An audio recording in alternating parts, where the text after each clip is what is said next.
ನಮಸ್ಕಾರ, ನ್ಯೂಸ್ 26ಗೆ ಸ್ವಾಗತ. ವಿಜಯಪುರ ಜಿಲ್ಲೆಯ ತಾಳಿಕೋಟೆ ಪಟ್ಟಣದ ಭಾರತ ರತ್ನ ಸಂವಿಧಾನ ಶಿಲ್ಪಿ ಡಾಕ್ಟರ್ ಬಿಆರ್ ಅಂಬೇಡ್ಕರ್ ಅವರ 134ನೇ ಜಯಂತಿ ಕಾರ್ಯಕ್ರಮವನ್ನು ಏಪ್ರಿಲ್ 14ರಂದು ವಿಜೃಂಭಣೆಯಿಂದ ಆಚರಿಸಲು ಪೂರ್ವಭಾವಿ ಸಭೆಯಲ್ಲಿ ನಿರ್ಧರಿಸಲಾಯಿತು. ಶುಕ್ರವಾರ ಪಟ್ಟಣದ ತಹಶೀಲ್ದಾರ್ ಕಾರ್ಯಾಲಯದ ಸಭಾಂಗಣದಲ್ಲಿ ತಾಲೂಕು ಆಡಳಿತದ ವತಿಯಿಂದ ಜಯಂತಿ ಅಂಗವಾಗಿ ಹಮ್ಮಿಕೊಂಡ ಅಧಿಕಾರಿಗಳ ಹಾಗೂ ಸಮಾಜ ಬಾಂಧವರ ಸಭೆಯಲ್ಲಿ ಈ ನಿರ್ಧಾರ ತೆಗೆದುಕೊಳ್ಳಲಾಯಿತು. ಸಭೆಯ ಅಧ್ಯಕ್ಷತೆಯನ್ನ ವಹಿಸಿ ಮಾತನಾಡಿದ ತಹಶೀಲ್ದಾರ್ ಕೀರ್ತಿ ಚಾಲಕ ಅವರು ದೇಶದ ಆಡಳಿತ ಸುಸೂತ್ರವಾಗಿ ನಡೆಯಲು ವಿಶ್ವಶ್ರೇಷ್ಠ ಸಂವಿಧಾನವನ್ನ ರಚಿಸಿಕೊಟ್ಟ ಮಹಾನ್ ನಾಯಕ ಡಾಕ್ಟರ್ ಬಾಬಾ ಸಾಹೇಬ್ ಅಂಬೇಡ್ಕರ್ ಅವರ ಜಯಂತಿಯನ್ನ ಏಪ್ರಿಲ್ 14ರಂದು ದೇಶಾದ್ಯಂತ ಆಚರಿಸಲಾಗುತ್ತದೆ. ಈ ಜಯಂತಿಯನ್ನ ನಾವೆಲ್ಲರೂ ಹಬ್ಬದ ರೀತಿಯಲ್ಲಿ ಆಚರಣೆ ಮಾಡಬೇಕಾಗಿದೆ ಅಂತ ತಿಳಿಸಿದ್ರು. ಈ ಪೂರ್ವಭಾವಿ ಸಭೆಯಲ್ಲಿ ಪುರಸಭೆ ಮುಖ್ಯಾಧಿಕಾರಿ ಮೋಹನ್ ಜಾಧವ, ಸಮಾಜ ಕಲ್ಯಾಣ ಇಲಾಖೆ ಅಧಿಕಾರಿ Shrimati B G Math, BEO B S Savalagi, taluk panchayat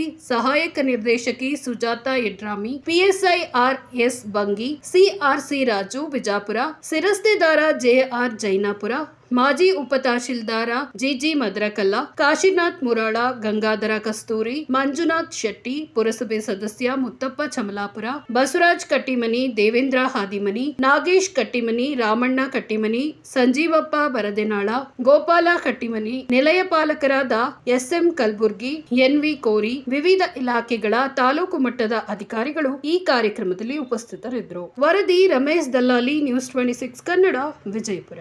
ಇದಾಗಿತ್ತು ಈ ಹೊತ್ತಿನ ಅಪ್ಡೇಟ್ಸ್. ಇನ್ನಷ್ಟು ಸುದ್ದಿಗಾಗಿ ನೋಡ್ತಾ ಇರಿ ನ್ಯೂಸ್ 26 ಕನ್ನಡ. ನಾವು ನಿಮ್ಮೊಂದಿಗೆ.